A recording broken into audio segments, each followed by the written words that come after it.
selalu berusaha menyimpan sesuatu yang bisa membawa manfaat, baik untuk dirinya, untuk anak cucunya, maupun untuk keluarganya, untuk masa kini dan masa depannya.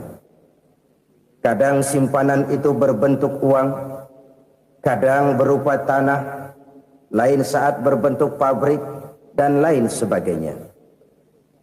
Sementara masa depan yang paling pasti adalah akhirat. Jika untuk masa depan dunia kita rela memeras keringat, membanting tulang, pergi pagi dan pulang petang, menyimpan uang, menyimpan tanah, menyimpan pabrik, pernahkah kita merenung jika satu saat kiamat datang, kita dibangkitkan dari kubur masing-masing, berdiri di padang mahsyar untuk mempertanggungjawabkan seluruh kegiatan hidup kita di dunia ini, lalu kita akan menuju ke alam akhirat. Sudahkah kita mempunyai simpanan untuk akhirat kita? Pada pertemuan kali ini saya ingin menyampaikan sebuah hadis di mana Rasulullah sallallahu alaihi wasallam bersabda, arba'un min kanzil jannah. Simpanan sorga ada 4 macam. Yang pertama, ikhfa'us sadaqah, menyembunyikan sedekah. Saudara-saudara kaum muslimin, sebagaimana yang kita maklum bahwa Allah Subhanahu wa taala melebihkan sebagian rezeki dari kita terhadap yang lain. Ada yang kaya, ada yang setengah kaya, ada yang miskin, ada yang setengah miskin, dan selanjutnya. Ada yang gajinya kecil tapi penghasilannya gede. Ada yang penghasilannya gede tapi nggak punya gaji. Ada juga yang memang gajinya gede dan penghasilannya gede. Kelebihan rezeki merupakan sunnatullah dan tidak harus membuat kita merasa lebih dari yang lain. Bahkan sebaliknya, kelebihan itu harus membuat kita ringan tangan untuk menolong mereka yang memang memerlukan pertolongan. Kalau saudara diberikan ilmu, maka pertanyaan akhirat cuma satu: ilmumu kau amalkan untuk apa? Kalau saudara diberikan umur yang panjang, pengadilan akhirat juga bertanya satu: umurmu kau habiskan di mana? Tapi kalau saudara diberikan harta, pengadilan akhirat akan bertanya 2: hartamu kau dapat dari mana? Kau belanjakan kemana? Dari mananya ditanya dan kemananya juga ditanya. Oleh karena kita akan dimintakan pertanggungan jawab, maka amanah yang bernama harta ini harus kita gunakan dengan sebaik-baiknya. Ada penggunaan yang merupakan kewajiban, itu zakat namanya. Ada penggunaan yang sewaktu-waktu, itu infak namanya. Ada yang lebih sewaktu-waktu lagi, dan itu sedekah namanya. Zakat dia terikat oleh haul dan nisab, oleh putaran batas waktu dan ukuran dari harta itu sendiri. Sedangkan infak terikat oleh situasi dan kondisi perekonomian seseorang. Sedangkan sedekah tidak terikat dengan apapun. Dalam kondisi seperti apapun kita bisa melakukan sedekah dengan yang terkecil sekalipun. Sampai-sampai Rasulullah sallallahu alaihi wasallam mengajarkan, la tahqiranna minal ma'rufi syai'an walau an talqa akhaka biwajhin talik. Atau ada hadis, tabassumuka fi wajhi akhika laka shadaqah. Senyumanmu kepada temanmu adalah sedekah. Jadi untuk melakukan sedekah tidak harus dalam berbentuk uang. Dengan ilmu kita bisa sedekah. Dengan tenaga kita bisa bersedekah, dengan pikiran kita bisa bersedekah, bahkan senyum kepada teman itu pun sedekah. Jadi kalau sedekah dengan uang memang belum punya uang, nyengir aja banyakin. Itu asal pada tempatnya, jangan lalu ketemu tiang listrik cengengesan. Tentu tidak pada tempatnya dan tidak wajar. Nah, sedekah yang paling dicintai Allah adalah sedekah yang disembunyikan. Artinya, jauh dari sifat riya. Kan kadang-kadang ada orang sedekah itu disebutkan namanya, apa tidak bagus? Kalau memang niatnya ikhlas, ya bagus-bagus saja untuk memberikan sugesti kepada yang lain. Di Fulan bin Fulan nyumbang sekian, diumumkan. Boleh kalau niatnya untuk memberikan rangsangan kepada yang lain supaya dia menyumbang lebih besar dari orang tadi. Tapi kalau itu mendatangkan riya, maka sedekah yang paling dicintai Allah adalah sedekah yang disembunyikan. Tangan kiri saja tidak tahu apa yang diberikan oleh tangan kanan. Sedekah yang dilakukan dengan ikhlas akan merupakan perbendaharaan surga, tersembunyi dari pandangan orang lain, tidak seorang pun tahu. Karena memang sikap yang baik adalah melupakan kebaikan dan mengingat kesalahan. Itu salah satu ciri orang bahagia. Orang yang selalu mengingat kesalahannya dan berusaha melupakan segala kebaikannya. Kalau dia akan ada kebaikan, dia tidak bisa ikut, dia merasa rugi karena dia merasa belum pernah berbuat baik. Tapi kalau akan melakukan kesalahan baru, dia ingat kesalahan yang sudah-sudah, sehingga terhalang baginya untuk melakukan satu kesalahan baru. Demikianlah saudara-saudara, bahwa Allah melebihkan rizki sebagian kita dari yang lain agar terjadi tolong-menolong dalam kehidupan ini. Jadi kesenjangan yang nature, kesenjangan yang alami, itu sunnatullah. Ada yang kaya, ada yang miskin, ada yang kelas menengah. Nah, kenapa lalu sekarang kita berusaha mengentaskan kemiskinan? Oleh karena adanya kesenjangan struktural. Kalau yang kaya bisa semakin kaya, kenapa yang miskin tidak bisa naik jadi ikut sedikit kaya? Sebab pada dasarnya Islam adalah agama yang sejak turunnya sudah berupaya memerangi kemiskinan.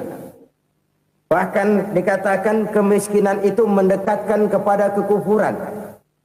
Orang kalau miskin udah dekat banget sama kafir. Gampang menjadi kafir. Berapa banyak saudara-saudara kita yang oleh karena soal perut, oleh karena soal materi, terpaksa meninggalkan dan menanggalkan akidahnya. Menjual petunjuk yang diberikan Allah dengan kesenangan dunia yang cuma sebentar ini. Na'udzubillah, thumma na'udzubillah. Jadi makin kita sembunyikan satu sedekah, semakin banyak perbendaharaan kita di surga. Sedekah yang paling dicintai Allah adalah sedekah yang disembunyikan. Malahan ada seorang sufi, dia punya kebiasaan kalau pergi sholat Jumat dia bawa uang, itu uang dia taruh di bawah tikar masjid. Dia niat sedekah kepada siapa saja yang nemuin itu duit.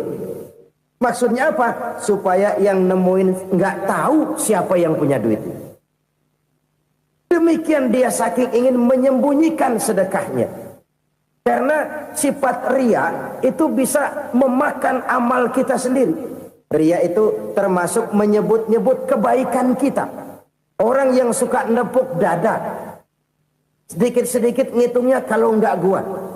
Tuh kalau nggak gua tuh yang belah situ, kalau nggak gua, kalau nggak gua. Iya, kalau nggak lu kenapa emang? Orang yang suka menepuk jasad. Tuh, biasanya memang begitu saudara-saudara. Kalau perang lagi berkecamuk, orang nggak sempat ngaku jadi pahlawan. Tapi begitu perang selesai, yang kagak kenal bedil ngaku pahlawan, mas. Itu sesuatu yang biasa. Oleh karenanya, orang-orang yang ikhlas dalam bersedekah, disembunyikannya sedekah itu, Allah cinta betul. Malahan ada hadis memberikan jaminan, inna sedaqatal mar'il muslimi tazidu fil umri wa tadfa'u mitatas su'i. Sesungguhnya sedekahnya seorang mukmin tazidu fil umri, bisa menambah umur panjang, wa tadfa'u mitatas su'i, dan menyelamatkan manusia dari mati secara su'ul khatimah. Jadi siapa yang kepengen panjang umur, banyaklah sedekah. Yang bosan hidup, pelit terus. Sedekah menambah panjang umur dan menyelamatkan manusia dari mati secara su'ul khatimah. Pak, katanya umur itu nggak bisa ditambah, nggak bisa dikurangin. Kapan? Kalau ajal sudah datang. Wa idza jaa ajaluhum la yastakhiruna sa'atan wa la yastakdimun. Kalau ajal datang tidak bisa dimajukan, tidak bisa dimundurkan. Itu kalau ajal sudah datang. Tidak bisa lagi umur ditambah dikurangi, sudah datang. Tapi kalau belum datang, itu kan haknya Allah. Mau ditambah, mau dikurangi, hak prerogatif Allah. Sebagai pencipta manusia, Allah Maha Kuasa dan Maha Mampu. Sedekah ini menambah panjang umur dan menyelamatkan manusia dari mati secara su'ul khatimah. Itu orang mati kan sama ya, kondisinya mati, nggak nafas. Tapi hakikat mati kan lain-lain. Ada yang mati itu husnul khatimah, baik akhirnya. Misalnya lagi ngaji mati, lagi sholat mati, lagi sedekah mati. Ini yang dinamakan dengan husnul khatimah, baik di akhirnya. Sebaliknya ada yang su'ul khatimah, jelek di akhirnya. Ini yang jadi catatan akhir. Lagi nyekek botol, mampus. Lagi banting kartu, modar. Su'ul khatimah, jelek pada akhirnya. Sedekah menyelamatkan manusia dari mati secara su'ul khatimah. Dan kita semua kepengen mendapat husnul khatimah, jauh dari su'ul khatimah. Oleh sebab itu yang bisa menyelamatkan kita dari penyakit itu antara lain adalah sedekah yang disembunyikan, yang dikerjakan dengan ikhlas karena Allah, tidak karena kepengen dipuji orang, tidak karena ingin dikatakan orang pemurah. Sebab orang dermawan itu orang yang memberi tanpa harus diminta. Kalau masih harus diminta, ya belum dermawan namanya, masih harus diminta. Kalau nggak diminta ya tulus, lolos, polos. Saudara-saudara kaum muslimin rahimakumullah. Harta adalah amanat dan akan kita pertanggungjawabkan. Allah melebihkan rizki sebagian kita dari yang lain agar kita saling tolong menolong, bantu membantu. Nabi janjikan siapa yang meringankan beban saudaranya muslim di dunia, Allah akan meringankan bebannya di akhirat nanti. Sebuah jaminan dari baginda Nabi. Si orang yang kita bantu barangkali tidak bisa membalas, Allah yang akan membalas lewat jalan lain yang tidak pernah kita sangka-sangka. Ada orang tanya, Pak, ini ada orang nyumbang masjid sambil marah-marah, bagaimana? Saya bilang sumbangannya aja ambil, marahnya jangan. Marahnya jangan diambil, itu urusan dia. Saudara-saudara kaum muslimin rahimakumullah. Umat Islam ini kan umat yang punya potensi besar. Kadang kita merenung, kenapa kadang-kadang pembangunan masjid kok lambat sekali? Kalau hotel hari ini peletakan pertama, bulan depan peresmian. Supermarket hari ini peletakan batu pertama, minggu depan peresmian. Tapi kalau sudah yang namanya masjid, kadang-kadang peletakan batu pertama sekaligus jadi batu terakhir. 3 tahun, 4 tahun, campur nebar jalak di jalanan, duit dijaring kayak ikan sepat. Apa tidak ada orang Islam yang kaya? Banyak. Apa tidak ada pengusaha muslim yang jadi konglomerat? Ada. Lalu yang belum banyak itu yang komit terhadap nilai-nilai agamanya. Akhirnya kita jatuh jadi umat yang lemah. Belum ada pengusaha konglomerat muslim buka pabrik supermi cap beduk misalnya umpamanya atau pabrik kecap cap sorban supaya identitas keislamannya sedikit kelihatan. Kita jatuh jadi umat yang lemah karena potensi tidak terinventarisir dengan baik. Kita ini ibarat kompor yang cuma matengin nasi orang lain. Potensi kita dimanfaatkan oleh orang lain. Ukhuwah Islamiyah kita baru terbatas kepada silaturahmi. Ukhuwah di bidang ekonomi kita lemah, ukhuwah di bidang kebudayaan kita lemah, apalagi ukhuwah di bidang politik kita lebih rapuh lagi. Padahal ukhuwah itu adalah totalitas kehidupan manusia, menyangkut ipolek sosbud, memerlukan nilai-nilai ukhuwah. Jadi oleh karena itu mari kita menyadari di dalam harta kita, walaupun kita yang cari, pergi pagi, pulang sore, peras keringat, banting tulang, di sana ada harta anak yatim. Di sana ada hak masjid. Di sana ada hak pesantren, di sana ada hak jihad. Berbahagialah seseorang apabila dia oleh Allah dijadikan keran. Keran itu menyimpan air, tapi tidak untuk dirinya, tapi disalurkannya kepada mereka yang memang memerlukannya. Saudara-saudara kaum muslimin rahimakumullah, ini yang pertama. Jadi perbendaharaan surga adalah menyembunyikan sedekah.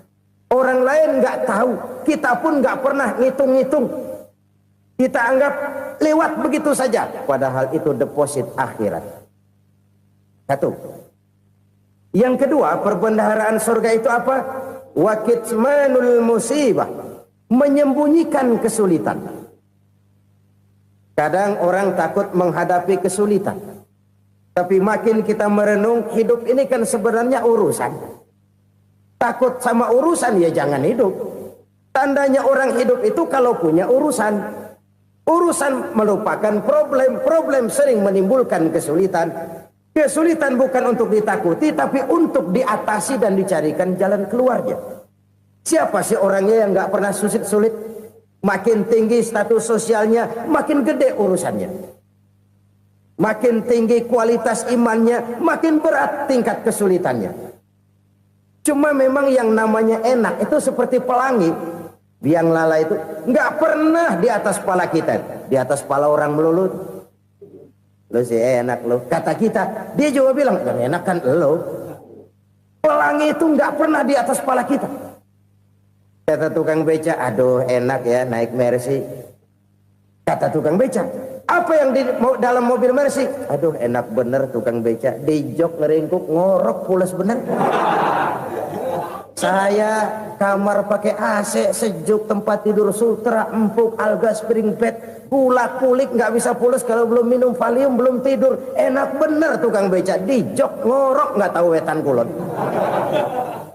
Si tukang beca bilang yang di Mercy enak, yang di Mercy bilang tukang beca enak. Inilah enak, nggak pernah di atas kepala kita, di atas kepala orang lain melulu enak itu. Nah, saudara-saudara, yang merupakan perbendaharaan surga itu orang yang bisa menyembunyikan kesulitan, baik pribadi ataupun rumah tangga. Nih terutama rumah tangga yang jadi soalnya. Kadang-kadang kita ini kalau senang, sebaliknya kalau senang kita diam, kalem aja, cuek. Banyak banget duit kita bawaan, diam aja udah. Malah ketemu orang takut. Tapi begitu susah, sekampung tahu. Padahal Nabi mengajarkan perbendaharaan surga itu menyembunyikan musibah, menyembunyikan kesulitan. Kalau enak, cerita sama orang-orang. Kalau nggak enak, rasain sendiri, tekan sendiri, atasin sendiri. Kita kan sebaliknya. Senang kita diam, asal lagi susah, paling tidak kita nyari teman buat cerita kesusahan.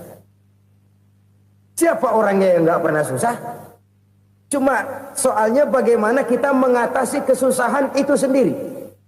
Begitu juga misalnya kalau orang sudah berumah tangga, itu orang tuanya harus menjadi tempat dia cerita yang enak-enak saja.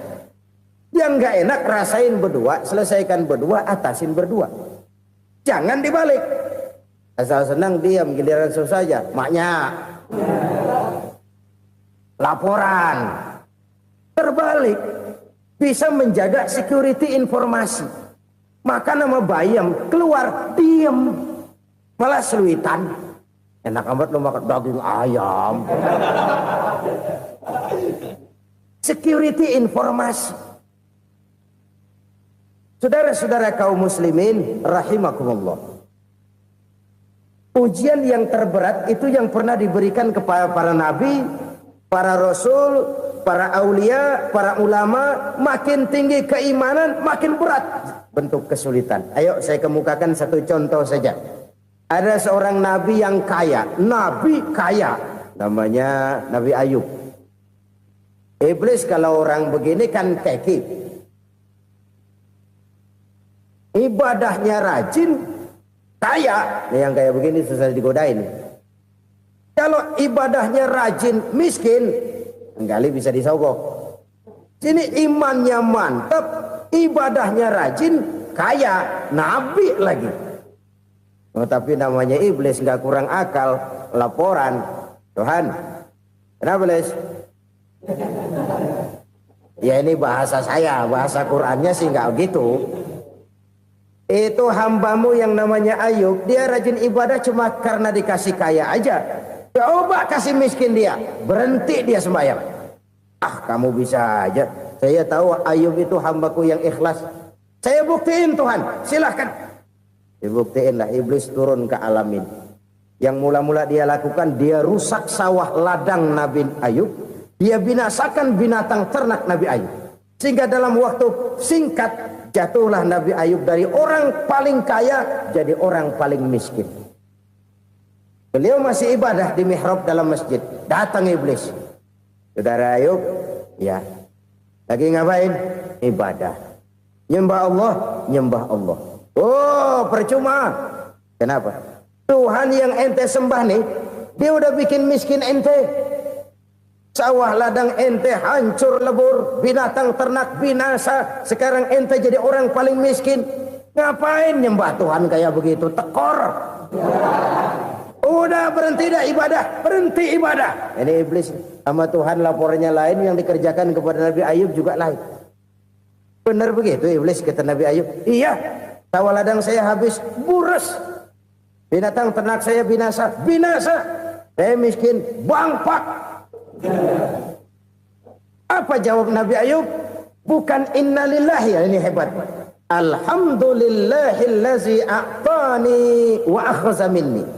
Segala puji bagi Allah yang telah memberikan harta kepada saya dan sekarang mengambilnya lagi. Alhamdulillah. Allah yang ngasih, Allah yang ambil. Itu mah urusan Allah. Iblis cuman ibadah jalan terus, sujud lagi Nabi Ayub. Iblis seleher gondok banget. Dasar Nabi nggak mempan dia apa-apain. Miskin malah alhamdulillah. Allah yang ngasih, Allah yang ambil.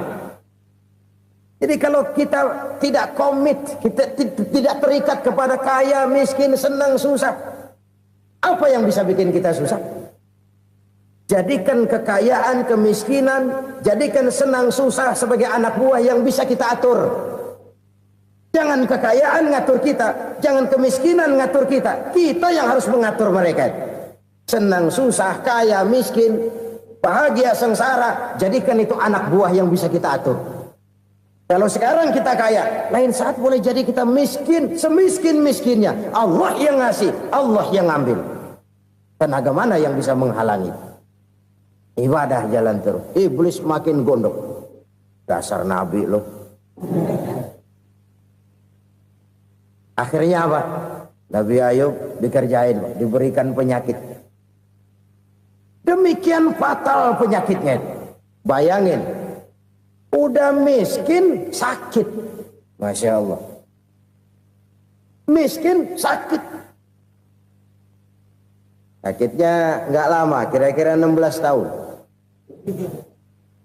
Istrinya 3, 2 mental minta ceraiin. Ngerawatin laki bengek begini. Senang belum tentu, susah udah pasti nih. Cerai aja, cerai dah. Cerai. Tinggal satu Siti Rahmah yang setia menemani beliau. Sesetia-setianya hati perempuan. Satu saat Siti Rahmah bilang, "Bang, iya, abang kan Nabi, Bang. Lalu, namanya Nabi kan doanya jarang meleset, Bang. Maksud kamu minta kenapa sih sama Tuhan biar abang sembuh baik dah, Bang?" Siti Rahmah, iya. Saya sakit berapa tahun sih dah? 16 tahun, Bang. Sebelum ini saya sehat berapa tahun? Ya kira-kira 60 tahun, Bang. Nah, coba ente banding-bandingin, Rahmah. Saya dikasih sehat 60 tahun. Dikasih sakit 16 tahun. Sudah nggak sabar. Mau doa kepada Allah minta sembuh. Saya malu. Malu kepada Allah. Diuji dengan yang luar biasa seperti ini, tidak mengganggu stabilitas kehambaannya. Dia tetap menghamba kepada Allah Subhanahu wa ta'ala. Saudara-saudara kaum muslimin rahimakumullah. Kunci menghadapi kesulitan itu apa? Allah jelaskan dalam satu ayat, wa basyiris sabirin alladzina iza asabathum musibah qalu inna lillahi wa inna ilaihi raji'un. Gembirakan orang-orang yang sabar. Siapa mereka itu? yang apabila mendapat musibah mereka kembali kepada keyakinan dasar segalanya dari Allah dan segalanya akan kembali kepada Allah. Ini konsepsi dasar dari sikap muslim dalam menghadapi berbagai kesulitan. Segalanya dari Allah, segalanya akan kembali kepada Allah. Kalau ini sudah kondisi dasarnya, maka kita akan lapang menghadapi kenyataan bagaimanapun pahitnya. Apakah itu namanya miskin, apakah itu namanya sakit, bahkan maut sekalipun. Maut sekalipun. Segalanya dari Allah, segalanya akan kembali kepada Allah. Ini sikap hidup, bukan sekedar ucapan. Kita kadang-kadang menjadikannya sebagai ucapan. Mulutnya sehingga berhenti, innalillahi wa inna ilaihi rajiun, tapi nangisnya terus gerung-gerungan. Bukan itu, ini kesadaran moral. Kalau segalanya dari Allah, segalanya kembali kepada Allah, kan sebenarnya cuma nunggu giliran. Hari ini saya nyembayangin dia, entah hari apa saya disembayangin orang. Hari ini saya antar dia ke kubur, entah hari apa orang nganterin saya ke kubur. Hari ini saya tahlilkan dia, entah nanti kapan orang tahlilkan saya. Segalanya dari Allah, segalanya akan kembali juga kepada Allah. Oleh sebab itu saudara-saudara, kesulitan bukan untuk ditakuti. Kesulitan justru untuk diatasi, dicarikan jalan keluarnya. Dan tidak ada orang yang tidak pernah mendapat kesulitan. Tidak ada. Semakin tinggi status sosial, semakin tinggi kualitas keimanan, semakin besar juga tingkat kesulitan. Hanya saja bagaimana cara kita mengatasinya. Dan Al-Quran menyatakan, inna ma'al usri yusra. Di balik kesulitan itu pasti ada kemudahan. Roda itu berputar. Karena itu Rasulullah sallallahu alaihi wasallam mengingatkan kepada kita, ta'arraf ilallahi fir raha ya'rifka fis syiddah. Ingatlah kepada Allah di waktu kamu senang, supaya Allah ingat kepada kamu di waktu kamu susah. Kalau waktu senang kita ingat kepada Allah, kita susah, Allah tidak akan meninggalkan kita. Tapi kalau waktu senang kita jauh dari Allah, sujud tidak sempat, dengan masjid jauh, ketika senang kita lupakan Allah. Nanti begitu kita susah, Allah lupakan kita. Dan itu menyakitkan. Oleh karena itu orang-orang tua kita dulu bilang, kalau lagi sehat ingat-ingat lu bakal sakit nanti. Kalau lagi kaya ingat-ingat satu saat kita bakal jatuh miskin. Bahkan kalau lagi muda ingat-ingat kita bakal tua. Dan yang terpenting kalau lagi hidup ingat-ingat kita bakal mati. Saudara-saudara kaum muslimin rahimakumullah. Jadi yang kedua yang merupakan perbendaharaan surga, menyembunyikan musibah. Saudara-saudara kaum muslimin rahimakumullah. Hal ketiga yang merupakan perbendaharaan surga adalah wasilaturrahmi. Orang yang suka bersilaturahmi. Sebagaimana yang kita maklum bahwa manusia adalah makhluk yang disebut zon politika. Makhluk sosial yang tidak mungkin hidup sendiri-sendiri. Betapa dan siapapun kita memerlukan orang lain. Bodoh betul manusia kalau tinggal di tengah masyarakat tapi tidak mau bermasyarakat. Merasa hebat sendiri, pintar sendiri, gagah sendiri, kaya sendiri. Mungkin kalau mati juga ngubur sendiri. Jangankan kita di sini, di sorga saja Nabi Adam waktu sendirian bengong melulu, ngondar mandir.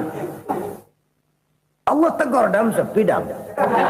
Ya ini kalau bahasa saya. Iya Tuhan sepi ini nggak ada coret-coretan pisan ini. Diciptakan Siti Hawa baru anteng Nabi Adam. Itu di sorga. Cobalah. Umpamanya saudara tinggal di Jakarta nih. Kayak bener. Apaan aja di Jakarta punya saudara dah. Jembatan Semanggi ambil. Monas, Buntel bawa pulang. Hotel-hotel ambil semua. Cuman tinggal di Jakarta sendirian, apa enaknya? Betapa dan siapapun kita perlu orang lain. Tidak ada seorang pun yang bisa memenuhi kebutuhan hidupnya secara sendiri-sendiri. Nah, Islam telah menyelamatkan manusia dari ras diskriminasi. Mengikat manusia dengan persaudaraan yang berlandaskan kepada akidah. Karena itu dianjurkan bersilaturahmi. Bahkan Nabi menyatakan, man arada ayyubsata lahu fi rizqihi wa yunsa'a fi atharihi falyasil rahimah. Siapa yang kepengen diluaskan rezekinya dan dipanjangkan usianya, banyaklah ia bersilaturahmi. Siapa yang kepengen dimudahkan rezekinya, hendaknya ia banyak bersilaturahmi. Kalau banyak teman, kesulitan kan paling tidak ada tempat cerita. Udah susah, sendirian kita pikirin diri, nggak ada tempat tukar pikiran. Cepet banget sama bengek. Dilawan sendiri. Nah, secara makro kita bisa berkata, tidak mungkin ada kemenangan kalau tidak ada kekuatan. Tidak ada kekuatan kalau tidak ada kesatuan dan persatuan. Tidak mungkin ada kesatuan dan persatuan tanpa semangat silaturahmi. Kalau umat Islam mau menang, dia harus kuat. Kalau umat Islam mau kuat, dia harus bersatu. Kalau umat Islam mau bersatu, dia harus membudayakan silaturahmi ini. Bahkan sampai-sampai kata Nabi, kalau bisa cari nilai tambah. Apa? Silman qata'ak. Bersilaturahmilah kau kepada orang yang marah denganmu. Masya Allah, indahnya ajaran agama kita. Orang yang marah pun kepada kita, kata Nabi, kalau bisa bersilaturahmilah kepadanya, kepada orang yang marah itu. Di situ nilai tambah. Cuman jujur nih hadis, ngucapinnya gampang, ngamalinnya yang berat banget. Orang marah sama kita, kita disuruh silaturahmi, ada apa malu? Lu marah, ada gua marahan lagi. Tunggu pikirin. Saudara-saudara kaum muslimin rahimakumullah. Tapi ini yang diajarkan, bahkan ini yang dicontohkan oleh baginda Rasul.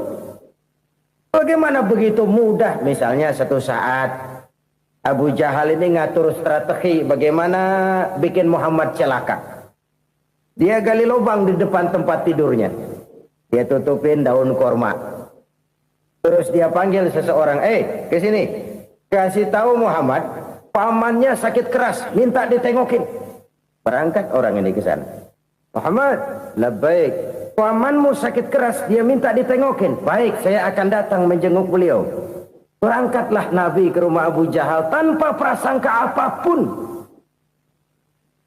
Abu Jahal udah pasang stil, selimut 3 rangkap setengah dipakai, persis kayak orang meriang. Tapi sembari ngintip dari balik selimut.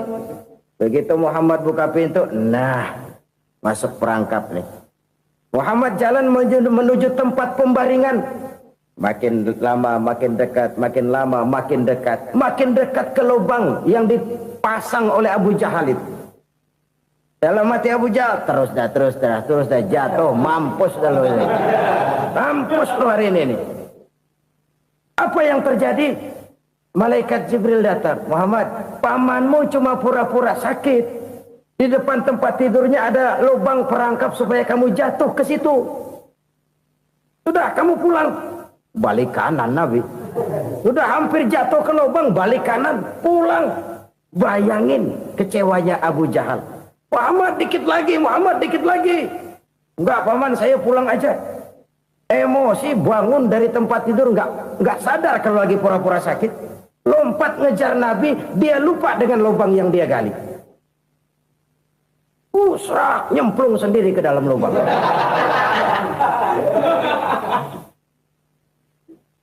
Nabi terus berlalu. Ini terjadi keanehan. Jatuh ke lubang yang dia gali itu sebenarnya nggak terlalu dalam ya, antara 3-4 meteran lah. Tolong saya jatuh ke lubang ini. Datanglah pelayan-pelayannya itu. Angkat saya dari sini. Oh, yang ngulurin tambang. Satu gulung, belum juga nyampe itu tambang. Kurang, beli lagi ke warung. Sambung, ulur lagi, nggak juga bisa sampai. Wah, ini kerjaan Muhammad ini. Tolong, siapa salah seorang kamu ke rumah Muhammad, kasih tahu encangnya kecebur. Minta ditolongin. Sampaikan kepada Rasul. Kenapa? Pamanmu jatuh ke lubang, Muhammad minta tolong diangkatin. Tambang udah nyambung-nyambung nggak nyampe juga. Ya, nanti saya datang, saya tolong. Coba. Nyata-nyata orang berniat jahat mau mencelakakan dia. Datang dia menolong. Ini yang disebut air tuba dibalas air susu ya ini. Bukan sebaliknya. Air tuba dibalas air susu. Paman, kecebur ya? Iya Muhammad, tolong ini. Pegang tangan saya. Nabi ulurkan tangannya. Nyampe. Dipegang oleh Abu Jahal. Diangkat ke atas. Sampai atas. Apa kata Abu Jahal? Sihirmu memang hebat Muhammad. Udah ditolongin dikata sihir. Yang enak kita kemplang kan itu orang begitu. Urusan apa? Tapi inilah akhlak. Kalau bisa kamu bersilaturahmilah dengan orang yang marah kepadamu sekalipun. Orang marah kita tetap baik. So, kalau kita berbuat baik sama orang yang memang baik, rasanya sih biasa-biasa aja. Orang baik kita baik lagi, ya draw aja, belum ada nilai tambah di situ. Baru ada nilai tambah kalau kita bisa berbuat baik kepada orang yang nyakitin kita. Itu namanya kita setingkat di atas dia. Dia sakitin kita, kita berbuat baik sama dia. Dia pelit sama kita, kita baik sama dia. Dia marahin kita, kita deketin dia. Di situ kita punya nilai tambah. Jadi siapa yang ingin diluaskan rezekinya kata Nabi dan dipanjangkan umurnya, hendaklah ia banyak-banyak bersilaturahmi. Sederhana sebenarnya silaturahmi, tapi silaturahmi membangkitkan semangat kesatuan dan persatuan. Kesatuan dan persatuan melahirkan kekuatan. Dalam matematika 1 ditambah 1 pasti 2. Tapi di tengah masyarakat 1 orang takut ditambah 1 orang takut, hasilnya jadi 2 orang setengah berani. Kenapa setengah berani? Karena udah berdua. Tadi pan takut sendirian. Kalau dia kumpul turu-turu takutlah jadi berani. Kita yang lemah, kita yang tidak berdaya, kita yang miskin, kalau mau kompak bersatu, apa yang nggak bisa kita kerjain? Apalagi tinggal di kota besar, pilihan cuma 2. Bertahan atau minggir. Bertahan atau minggir. Untuk bisa bertahan harus mampu bersaing. Untuk mampu bersaing harus punya keahlian. Keahlian harus ditunjang dengan pendidikan, ditambah oleh kekompakan sebagai umat. Udah miskin mencar mulu, orang injak kita. Orang nggak pandang urusan apa yang malu.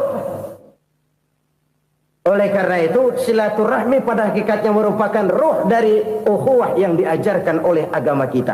Bagaimana Islam menyelamatkan masyarakat manusia dari ras diskriminasi, mengikat manusia, dan tidak ada persaudaraan yang lebih indah selain persaudaraan yang diikat dengan nilai-nilai akidah. Sepanjang orang di jalan Allah, itulah saudara kita. Keluar dia dari jalan Allah, selesailah persaudaraan sampai di situ. Karena itu, kalau ingin menyimpan sesuatu di surga, banyaklah bersilaturahmi. Datang ke rumah ini, datang ke rumah itu, dan lain sebagainya. Itu simpanan kita di akhirat nanti. Ini yang ketiga. Saudara-saudara, yang keempat, perbendaharaan surga itu apa? Wa qawlu la hawla wa la quwwata illa billah. Ucapan la hawla wa la quwwata illa billah. Ibadah kan ada yang berat, modalnya besar. Bangun masjid berat, modalnya besar. Bangun rumah sakit berat, modalnya besar. Ada ibadah yang berat, tapi modalnya ringan. Misalnya puasa. Puasa itu berat, mengendalikan nafsu. Kalau sekedar nggak makan nggak minum sih enteng, mengendalikan nafsu. Itu jihad terbesar, tapi kan modalnya ringan, cuma niat saja. Ini ibadah berat, modalnya ringan. Ada ibadah yang ringan, modalnya juga enteng. Seperti termasuk ucapan la haula wa la quwwata illa billah. Tanpa sadar, la haula wa la quwwata illa billah. Nyelengin tuh di surga. Nyelengin, kita nggak terasa. Nyelengin simpenan akhirat. La haula wa la quwwata illa billah. Nyimpen lagi. Kaget, la haula wa la quwata illa billah, nyimpan lagi, banyak simpanan.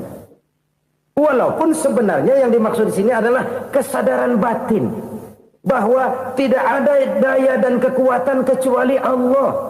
Itu intinya. Kita memulai pekerjaan disunahkan baca bismillah, kan begitu. Apa itu? Kesadaran moral bahwa ini saya bisa kerjakan. Saya kerjakan ini dengan menyebut nama Allah. Kenapa? Kalau Allah tidak memberikan daya dan kekuatan, mana mampu saya kerjakan ini. Maka saya kerjakan ini dengan menyebut nama Allah. Bismillah. Kesadaran moral. Manusia hanya wajib berusaha, tapi nggak pernah wajib berhasil. Banyak hal-hal yang kalau kita renungkan secara rasio nggak mungkin, tapi jadi kenyataan. La haula wa la quwata illa billah. Tidak ada daya dan kekuatan kecuali bagi Allah semata-mata. Kesadaran moral akan kelemahan dan keterbatasan makhluk bernama manusia. Kadang kita kagum dengan otak, tapi kita sering lupa sama yang bikin otak. Padahal bagaimanapun hebatnya otak, yang bikin otak pasti lebih hebat dari otak. Nggak percaya, silahkan otak-otakan. Inilah kecenderungan. Kita kagum dengan pesawat-pesawat mutakhir, bukan main besi gede banget terbang itu. Alangkah hebatnya. Lalu apa yang bikin otak tidak lebih hebat dari itu semua? Kita puji laut. Apa yang bikin laut tidak lebih hebat dari laut itu? La haula wa la quwata illa billah. Tidak ada daya dan kekuatan kecuali Allah. Apa yang bisa kita lakukan kalau tidak karena daya dan kemampuan yang diberikan oleh Allah kepada kita? Lahirlah sikap tawadu, rendah hati, tidak melonjak menjadi angkuh dan sombong, sadar akan kelemahan dan keterbatasan diri. Sebagai makhluk yang diciptakan oleh Allah Subhanahu wa taala. Jadi satu sisi ini ucapan yang berpahala, la haula, jadi wiridan. Pada sisi lain ini kesadaran moral, sikap mental, kesadaran batin bahwa yang punya daya dan kekuatan itu cuma Allah. Kita nggak pantas untuk sombong, sebab sombong itu pakaiannya Allah. Kita nggak sedang pakai pakaian Allah, kegedean. Dan makin kita renungi, makin terbentur. Apa sih yang bisa kita sombongin? Kita mau sombong apa? Kaya? Pintar?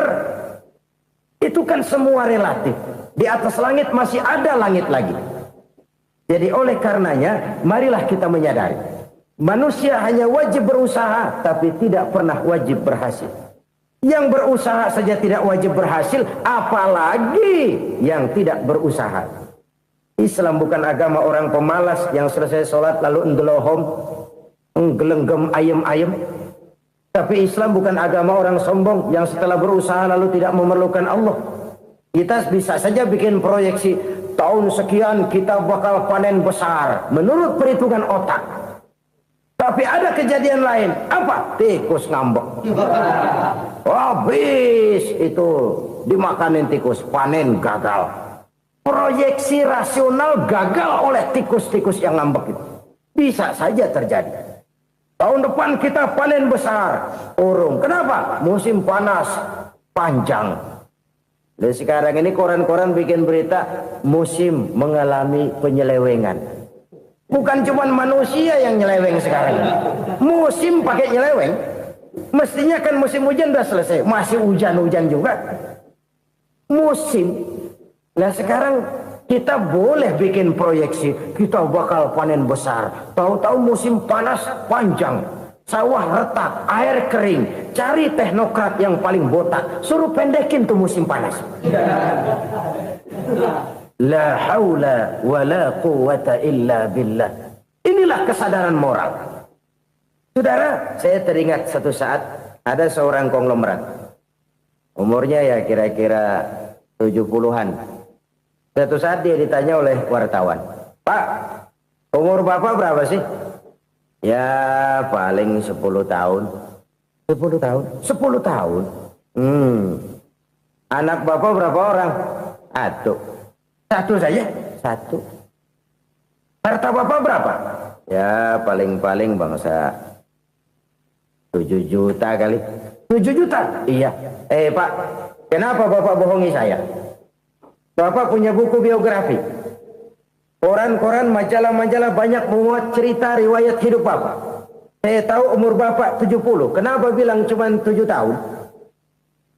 Saya tahu anak Bapak 8. Kenapa cuma bilang 1? Saya tahu harta bapak miliaran, mungkin triliunan, pabrik di mana-mana, bank di mana-mana. Kenapa bilang uang bapak cuma 7 juta? Nah, kata si konglomerat tadi, kamu benar nak, kamu benar. Umur saya kalau jumlahnya memang 70 nak. Cuman ingat-ingat saya, baru 7 tahun terakhir ini saya sujud. Baru 7 tahun terakhir ini saya berusaha dekat dengan Allah. Saya laksanakan perintahnya, saya jauhi larangannya. 7 tahun inilah rasanya yang ada nilainya di hadapan Allah. Yang 63 tahun matong, kelabu, kelem umur gue. Habis untuk maksiat, untuk munkarat. Maka ketika ditanya tadi, umur saya 7 tahun itu. Oh begitu Pak. Oh iya. Lalu anak Pak. Anak bapak kan 8. Kenapa bilang cuma 1? Nah, kalau jumlah hitungannya memang anak saya 8. Tapi dari 8 orang ini rasanya cuma 1 nih. Yang bakal jadi buah hati, belahan jantung. Pelanjut cerita, penerus sejarah. Bakal jadi anak soleh yang akan mendoakan saya. Cuma 1 rasanya anak saya ini yang bakal jadi buah hati saya. Besar-besaran saya. Yang akan mendoakan di kubur saya. Yang akan mendoakan di akhirat saya. Yang 7 orang mana, Masya Allah, yang atu tenggeng, yang atu nyekek botol lolo, yang atu nggak karu-karuan. Makanya saya bilang 1 anak saya yang akan bisa mendoakan saya. Oh begitu Pak. Iya. Nah harta Pak, harta Bapak kan triliunan, pabrik Bapak di mana-mana, uang Bapak hampir di tiap bank-bank besar. Kenapa bilang cuma 7 juta? Betul kau nak.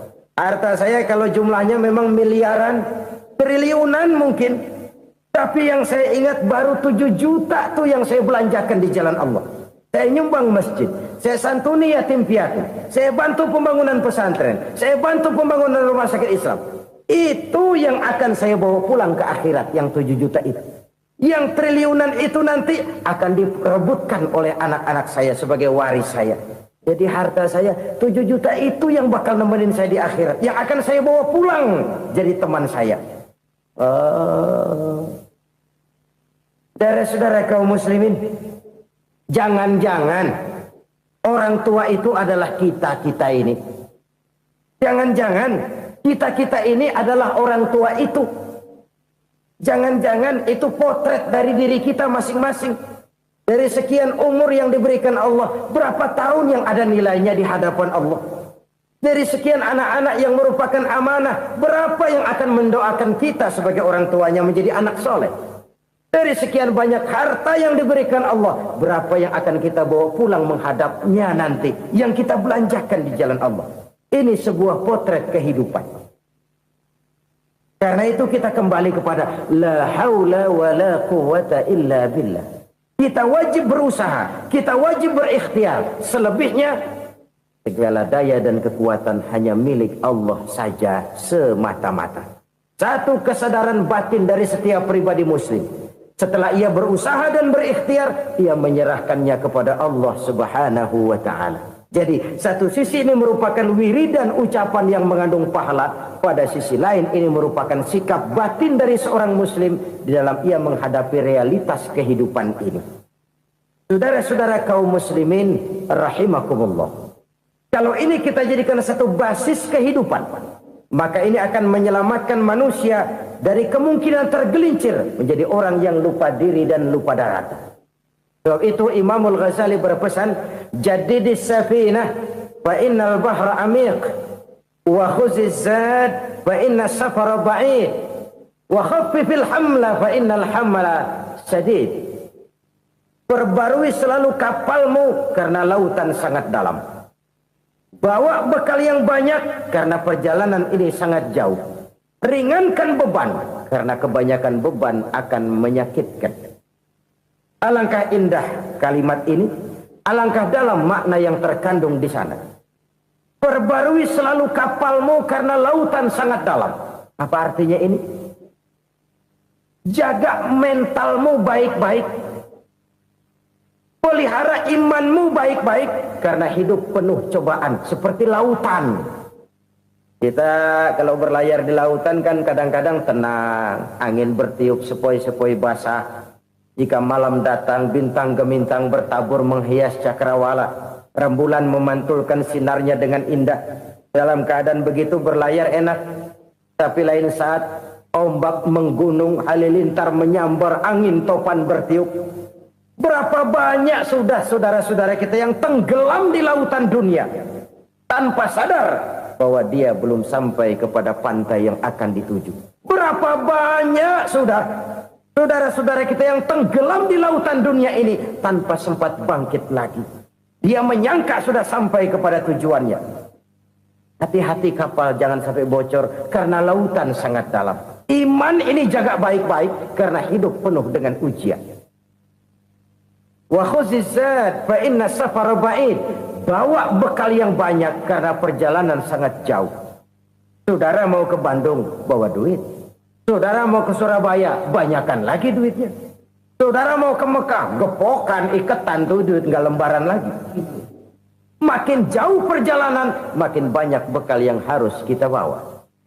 Kalau saudara dari Jakarta mau ke Surabaya, kagak bawa duit berangkat juga, itu sih bukan berani namanya, nekat. Sampai Surabaya belum tentu, sengsara di jalan udah pasti. Kenapa? Nggak bawa bekal berangkat. Sama juga kita nih, misalnya belum sempat sembahyang, mati. Waduh, berani banget orang. Belum punya bekal, mati. Sengsara di jalan. Atau bekal tidak cukup. Dari Jakarta saudara mau ke Surabaya, bawa duit 500 perak. Paling jauh Cikampek nyampenya itu. Paling jauh itu. Antara jauhnya perjalanan dengan bekal yang saudara bawa tidak seimbang. Hidup ini perjalanan panjang. A walking tour. Dimulai dari alam arwah. Sebelum jasad diciptakan, roh diciptakan lebih dulu. Dari situ pindah ke alam rahim. Dari alam rahim pindah ke alam dunia. Dari alam dunia pindah ke alam barzah. Baru menuju akhirat. Satu perjalanan panjang. Kalau bekal tidak bawa, sengsara di jalan. Bawa bekal yang banyak karena perjalanan ini sangat jauh. Wa khaffifil hamla, ringankan beban karena beban itu cuma akan menyulitkan. Kalau bekal itu sih keperluan, tapi beban nggak kita perluin, coba ngeberat-beratin. Apa ini beban? Dosa, kecurangan, kebatilan, kezoliman, ketidakadilan, kesewenang-wenangan. Itu akan jadi beban kita di akhirat. Alangkah celakanya, perjalanan panjang, bekal tidak bawa, beban kelewat banyak, alamat sengsara di jalan. Pahala tidak ada, dosa berlipat ganda. Na'udzubillah, summa na'udzubillah. Kalau kita rangkum nasihat Al-Ghazali dengan kisah si konglomerat tadi, kita akan mengambil kesimpulan. Pertama, bekal terbaik dalam menghadapi gejolak kehidupan ini tidak lain adalah iman. Yang kedua, pahala dan dosa. Dua hal kontroversial. Pahala adalah bekal, dosa adalah beban. Tapi kita sekarang kan tidak begitu terangsang kepada yang abstrak. Orang berlomba mencari yang konkret-konkret saja. Yang real. Kalau memang dosa, benjol dong. Kira-kira begitu. Kira-kira begitu. Persis orang Yahudi dulu. Orang Yahudi itu kan pernah minta kepada Nabi Musa. Ya Musa, lan nu'mina laka hatta narallaha jahrah. Musa, kami nggak bakal mau beriman kepada Allah kalau belum kami lihat Allah ada nongkrong di depan kami. Kalau memang Tuhan ada, taruh dong di depan kami. Mau yang konkret-konkret saja. Kalau memang dosa, benjol dong.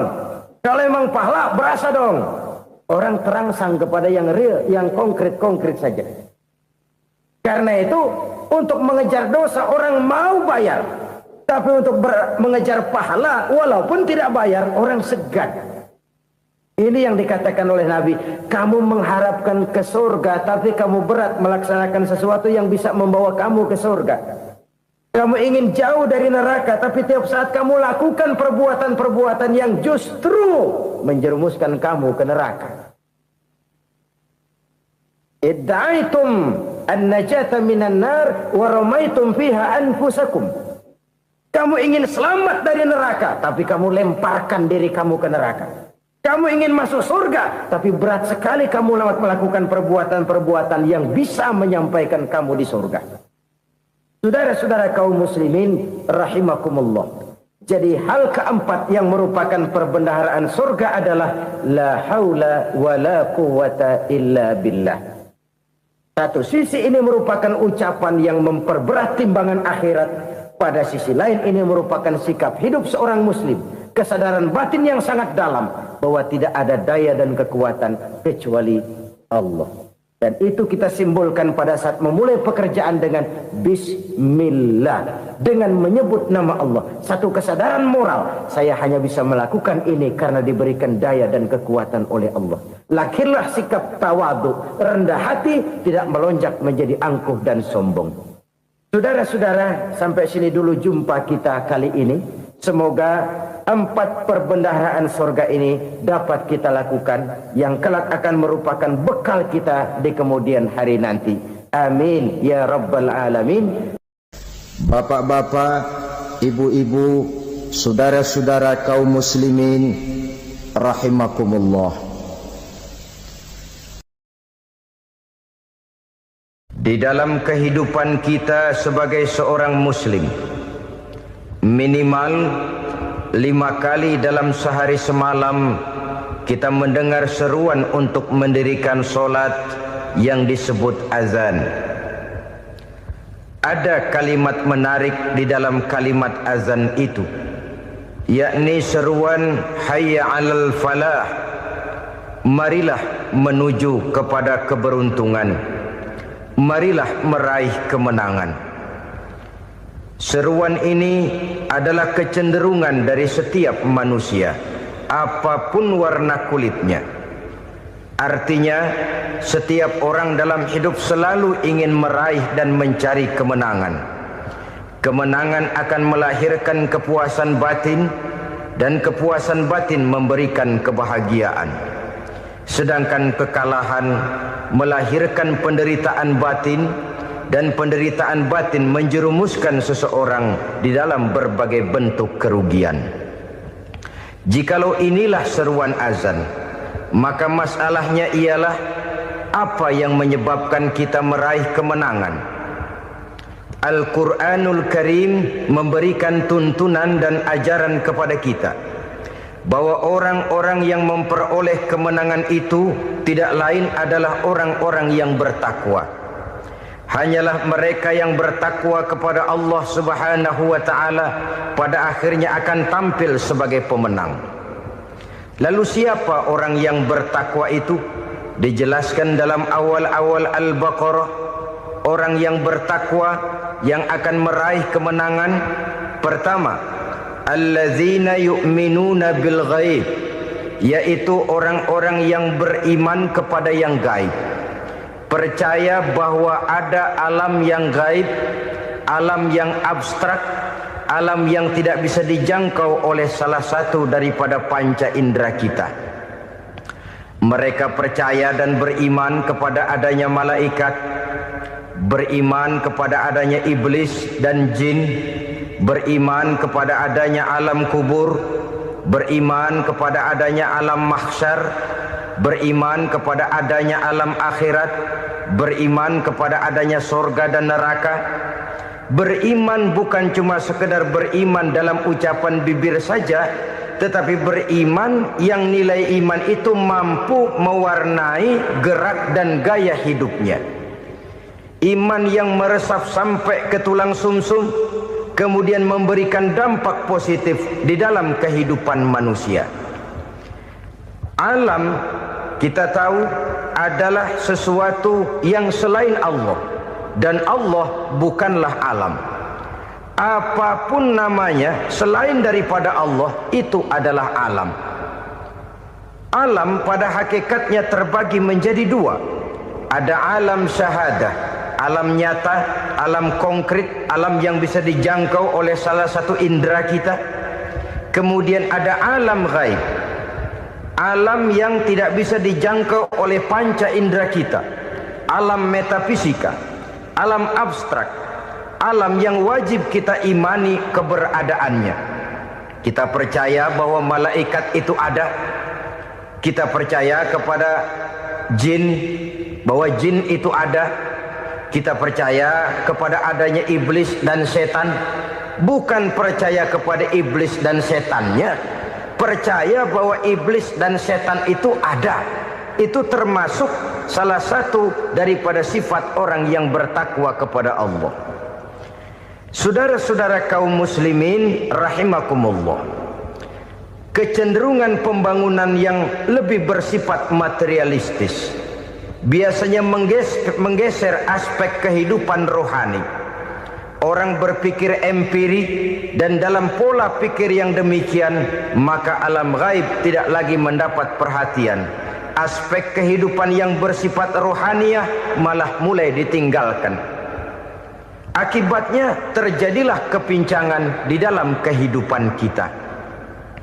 Pernah ada satu pengalaman pribadi dalam perjalanan kembali ke tanah air. Dalam pesawat di sebelah kanan saya duduklah seorang Jerman namanya Heiner Simonsen. Iseng saya ajak kenalan, saya ajak ngobrol, saya tanya dia. Saya bilang, Mas Heiner ini, kalau pesawat yang kita tumpangi ini jatuh ke bawah, kira-kira apa yang bakal terjadi, Mas? Dia bilang, kita semua akan mati. Begitu? Iya. Oke. Apa itu mati? Tanya saya. Dia bilang, untuk tahu apa itu mati, kita harus tahu lebih dahulu apa itu hidup. Saya pikir nih bule bisa ngomong juga. Baiklah kata saya. Apa hidup menurut Anda itu? Oh, hidup itu dia bilang, kalau seluruh anggota badan kita bekerja secara normal, paru-paru memompa darah secara normal, jantung berdetak secara normal, sel-sel tubuh bekerja secara fit, dan organisme tubuh hanya mau bekerja secara normal, dia bilang, kalau kita memberi makan yang cukup, menu yang teratur, dan gizi yang lengkap. Saya bilang, kesimpulannya apa, Ner? Dia jawab, hidup adalah dari tangan ke mulut. Life is from the hand to the mouth, kata dia. Hidup adalah dari tangan ke mulut. Jadi masalah hidup tidak lebih daripada masalah isi perut. Orang pergi pagi, pulang sore, peras keringat, banting tulang, perut yang dibelain. Saya bilang, you are wrong. Sampean salah, Ner. Kamu orang Islam bukan? Bukan. Pantas. Kenapa saya salah? Dia bilang, ya jelas salah. Salahnya di mana? Kamu ini manusia. Kalau hidup cuma dari tangan ke mulut, saya bilang, kambing di kampung saya juga begitu pikirannya, Ner. Itu kambing di kampung saya, asal perutnya kenyang, sudah hidup dia. Perkara besok bagaimana, lusa prospeknya macam mana, bulan depan ada apa, kambing nggak pernah mikir. Di kampung saya kambing juga pikirannya begitu. Kamu Kristen ya? Tadinya. Loh kok tadinya, lalu apa sekarang kamu ini? Dia bilang, sekarang saya netral. Saya tidak beragama, tapi saya percaya kepada Tuhan sebagai pencipta alam. Saya ingat benar dia bilang, I haven't any religious, but I believe to God as the creator of the world. Kenapa bisa netral begitu, Ner? Habis saya bingung katanya. Islam bilang Islam baik, Kristen bilang Kristen baik, Hindu Buddha bilang Hindu Buddha baik, semua agama baik. Saya netral sekalian, nggak beragama. Yang penting saya percaya kepada Tuhan. Saya bilang, Ner, kamu ini kayak orang mau beli celana. Lalu bingung. Yang satu bilang Levi's bagus, yang satu bilang Blue Jean hebat, yang satu bilang Wool England hebat. Celana ini hebat, celana itu bagus, celana ini hebat. Semua celana bagus, kamu bingung. Akhirnya netral, tidak pakai celana. Itu juga salah. Saya pikir-pikir, kemudian saya melihat bahwa dua pola berpikir Heiner ini nampaknya sudah mulai menggejala di lingkungan masyarakat bangsa kita. Disadari atau tidak, secara jujur kita harus berkata, dua pola pemikiran Heiner ini mulai berkembang di tengah masyarakat bangsa kita. Pertama, pola pikir materialisme.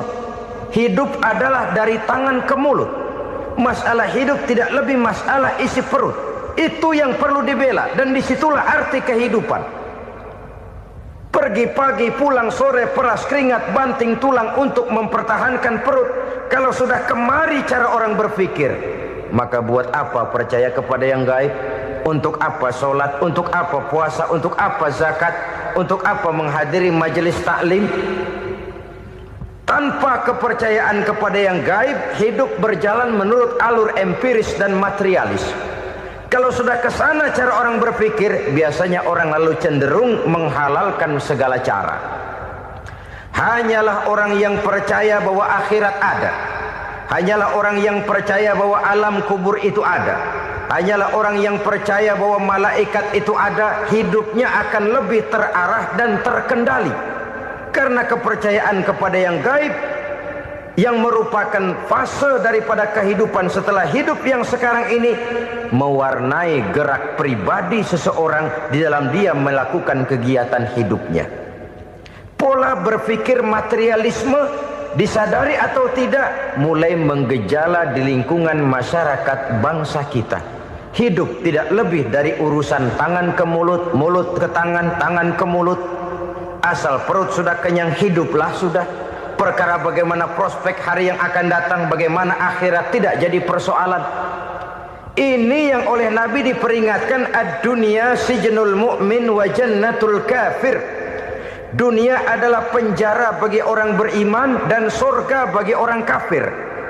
Dulu di zaman Belanda hadis ini pernah disalah tafsirkan, disalah artikan, digunakan sebagai senjata untuk mengkebiri dan membuat impoten umat Islam. Sudahlah umat Islam gak usah macam-macam, kata Belanda. Dunia ini kan penjara buat orang Islam, surga buat orang kafir. Di penjara jangan bertingkah.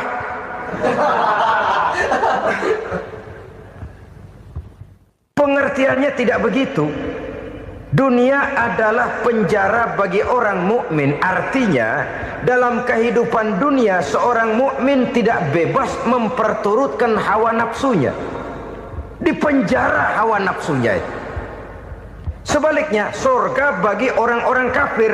Buat orang kafir, surgalah dunia ini. Mereka bebas memperturutkan hawa nafsunya. Dilarang tidak terlarang, dicegah pun tidak tercegah. Mereka hidup menurut alur bisikan nafsu mereka sendiri.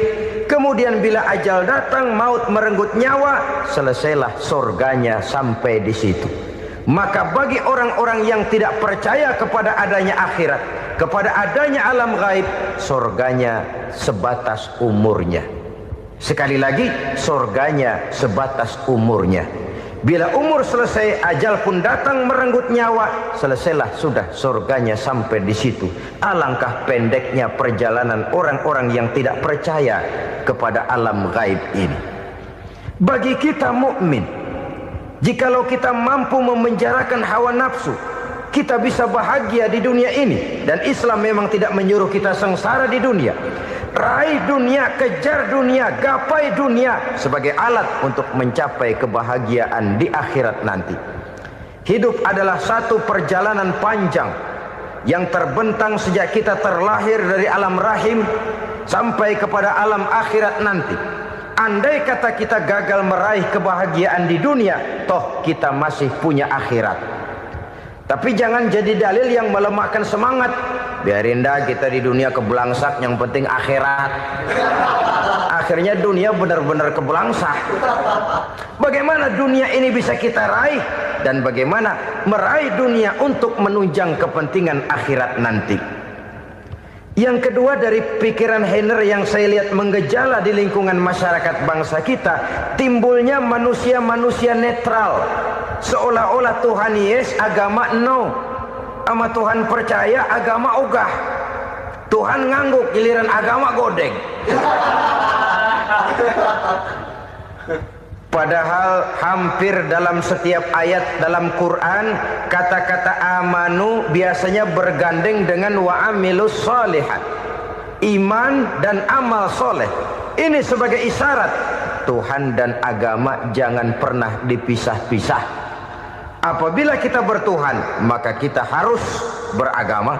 Apabila kita beragama, maka agama itu harus bersumberkan dari Tuhan yang kita imani itu. Tidak mungkin kita pisah, Tuhan yes, agama no. Sama Tuhan percaya tapi agama bikin sendiri. Sembayangnya cukup bengong 2 jam madep ngulon.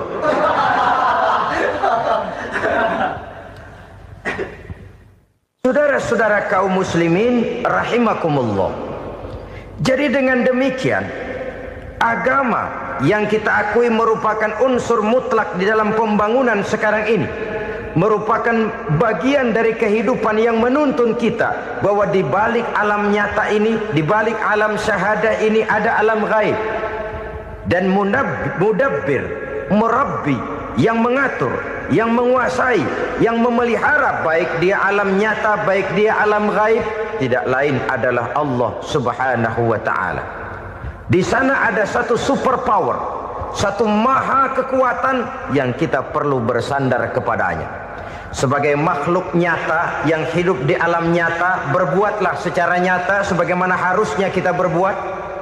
Karena Islam jelas bukan agamanya orang pemalas. Islam jelas bukan agamanya orang yang mengajarkan setelah selesai sholat boleh duduk, nggelenggem ayam-ayam, ndelohom, menghitung bintang di langit sambil menunggu keajaiban. Tidak. Islam adalah agama yang mengajarkan apabila sholat sudah selesai kamu kerjakan, bertebaranlah di permukaan bumi, cari karunia Tuhanmu. Jangan hidup berpangku tangan menunggu keajaiban. Karena hidup bukan undian. Jangan berharap untung besar tanpa mau peras keringat. Tapi di sebalik itu toh kita juga harus yakin bahwa di sisi usaha nyata yang kita lakukan ada satu super power, satu maha kekuatan gaib yang menentukan berhasil dan tidaknya usaha kita. Kepercayaan kepada hal semacam inilah yang mendorong kita untuk mempunyai sandaran vertikal, agar jikalau usaha ini berhasil kita tidak lupa diri dan lupa daratan. Jikalau usaha ini gagal kita tidak putus asa dan buruk sangka, tidak cupik pandangan dan sempit hati, tapi mampu melihat persoalan dengan kacamata putih sambil husnuzon kepada Allah Subhanahu wa ta'ala. Kita percaya malaikat itu ada. Ada yang namanya raqib dan atid, mengawasi gerak hidup kita sampai kepada gerak hati kita. Ini memberikan sugesti agar kita berhati-hati. Tidak sejengkal tanah pun kita bisa berlindung dari pengawasan raqib dan atid. Ada munkar nakir yang akan menyoal kita di alam kubur. Ada malaikat Malik, penjaga neraka. Ada malaikat Ridwan yang menjaga surga. Kita percaya kepada adanya jin, kita percaya kepada adanya setan, iblis. Percaya kepada adanya, bukan mempercayai si setan, si iblis lalu menjadikannya sebagai teman. Tidak. Percaya bahwa mereka itu ada dan merupakan makhluk Allah yang gaib, yang diciptakan Allah Azza wa Jalla. Kepercayaan kepada alam gaib memberikan motivasi terhadap gerak lahir manusia, sehingga dengan motivasi kepercayaan kepada yang gaib, gerak lahir jadi lebih terarah, jadi lebih terpelihara. Pernah seseorang bertanya, "Pak, apakah adanya akhirat bisa dibuktikan secara ilmiah?" Saya bilang tidak bisa, tidak bisa. Kenapa? Karena yang berangkat nggak pernah pulang kemari lagi. Kalau dia pulang kemari bisa kita tanya bagaimana enak di sono. Cuma secara moral saya katakan, lebih beruntung orang yang percaya kepada akhirat daripada yang tidak. Sekarang saudara percaya akhirat ada, lalu saudara baik-baik di dunia, sholat, puasa, zakat, menolong orang lain, menebarkan kebajikan. Saudara mati, andai kata akhirat tidak ada, toh dalam hidup saudara sudah berbuat baik. Paling tidak nama saudara akan dikenang sebagai orang baik. Sebaliknya, saudara percaya, kata saya, bahwa akhirat tidak ada, lalu hidup semau-maunya, tenggelam dalam maksiat dan munkarat, menentang Allah, tidak mau ruku dan sujud. Lalu saudara mati, kemudian akhirat ada, ayo mau apa? Bekal tidak punya. Jadi secara moral lebih beruntung orang yang percaya kepada adanya akhirat daripada yang tidak percaya. Dan itu alam gaib yang tidak bisa dibuktikan secara eksat. Jangankan untuk membuktikan seperti itu, dalam kehidupan sehari-hari saja yang kita rasakan tidak selalu berbentuk toh. Angin, bagaimana sih bentuknya angin? Kita tidak tahu. Merah, buktinya kalau dikerok merah. Yang merah itu kulit, yang kulit kita bukan anginnya. Sakit, rasa sakit itu ada, tapi bagaimana bentuk sakit? Kita nggak pernah tahu. Kalau kita makan cabai pedas, bagaimana bentuk pedas itu tidak ada, tapi rasa ada. Bentuk pedas hijau, cabainya bukan pedasnya. Tidak semua yang kita rasakan bisa kita gambarkan dalam bentuk yang konkret. Oleh karena itu, sekali lagi bahwa kepercayaan kepada alam yang gaib mampu memberikan satu sugesti yang menata kehidupan seseorang lebih lurus, lebih terarah, dan lebih terkendali. Maka wajar kalau kepercayaan kepada yang gaib mengantarkan seseorang untuk meraih kemenangan. Kenapa? Dia percaya kepada yang gaib, bahwa akhirat ada, bahwa alam kubur ada, bahwa pertanggungan jawab itu ada. Maka dia lalu tidak hidup saenae udele dewe gitu loh. Tidak hidup menurut seleranya sendiri, terarah, teratur. Ini cirinya yang pertama. Orang bertakwa yang akan meraih kemenangan, mereka beriman, mereka percaya kepada yang gaib. Bahkan hal-hal konkret saja selalu berangkat dari yang gaib. Saudara-saudara, para remaja, para pemuda sekarang ini tidak pernah tahu toh siapa yang akan jadi teman hidup saudara. Kita bisa saja ngerancang, mentargetkan, tapi toh akhirnya yang namanya jodoh bukan kekuasaan kita. Rezeki di luar kemampuan kita. Begitu juga ajal. Maut, jodoh, ajal adalah contoh-contoh konkret bahwa pada akhirnya yang gaiblah yang menentukan. Bertahun-tahun ngelancong, emang jodoh seret, nggak jadi.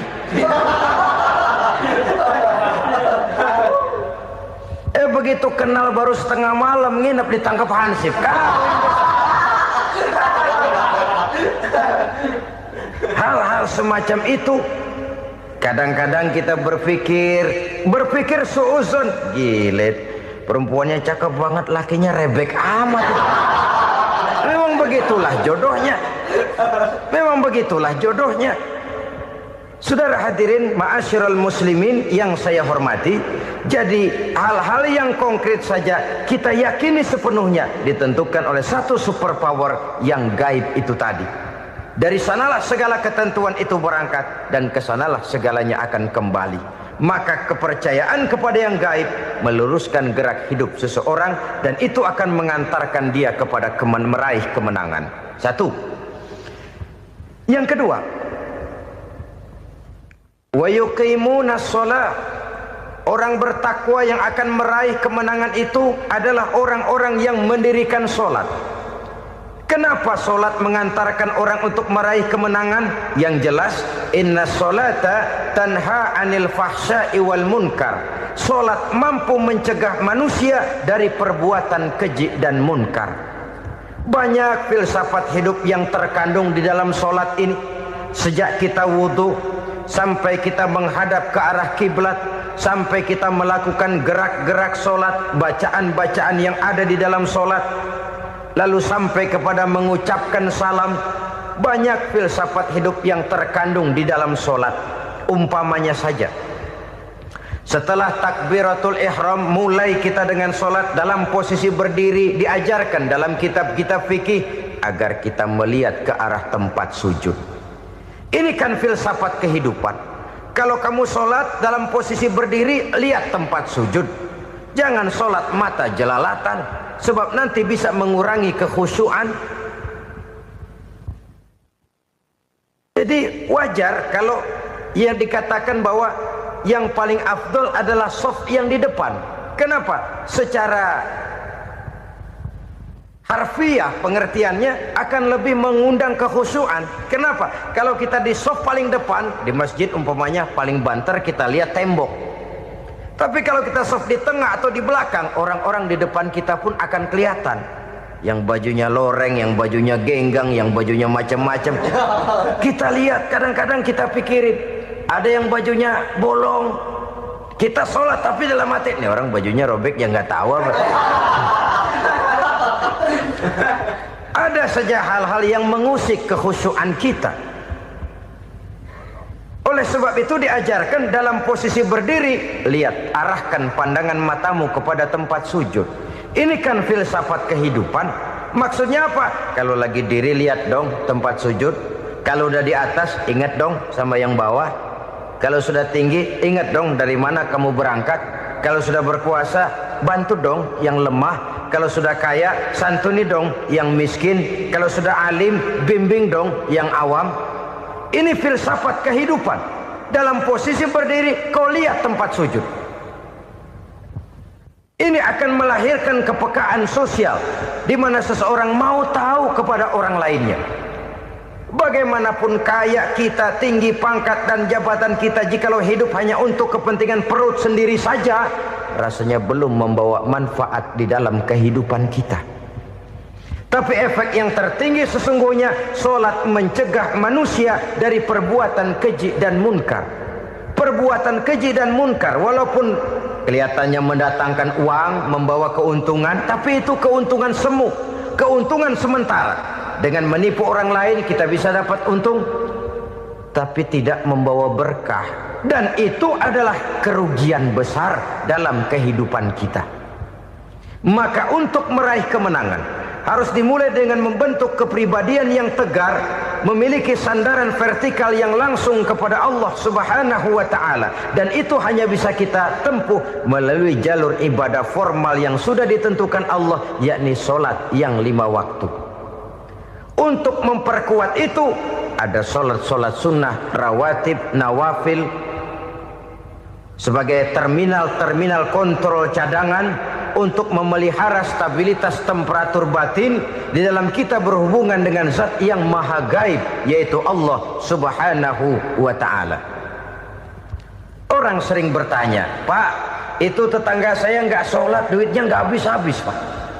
Nggak sholat tapi mobilnya tambah terus. Nggak sholat tapi usahanya makin maju. Tapi di sisi lain ada orang yang rajin sholat, rezekinya butak bener. Anaknya mana kurus, mana korengan.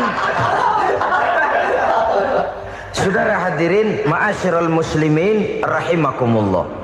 Harus saya katakan bahwa sholat memang bukan untuk cari duit. Sholat adalah sandaran vertikal kita kepada Allah. Sedangkan soal rezeki itu berkaitan dengan sifat Allah maha pengasih dan maha penyayang. Allah maha pengasih, siapapun dikasih kalau mau usaha. Allah maha penyayang, tidak semua orang disayang oleh Allah Azza wa Jalla. Dan belum tentu banyak harta itu merupakan nikmat. Mungkin juga istidraj. Artinya istidraj itu dikasih tapi diambulin, kalau bahasa Betawinya itu. Dikasih tapi diambulin, itu bukan merupakan nikmat sesungguhnya, lebih merupakan azab dari Allah Subhanahu wa ta'ala.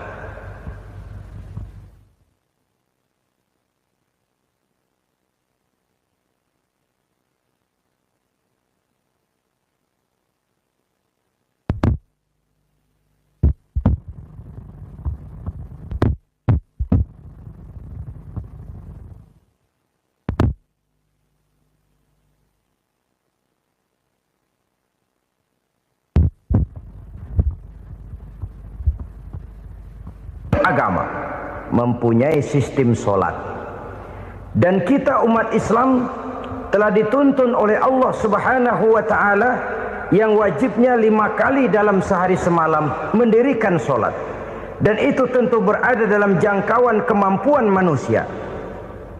Pada awalnya barangkali kita memang merasa solat itu satu kewajiban, tapi semakin kita hayati makna, manfaat, dan filsafat yang terkandung di dalam ajaran solat, semakin sampai kita kepada keyakinan bahwa solat adalah keperluan kita.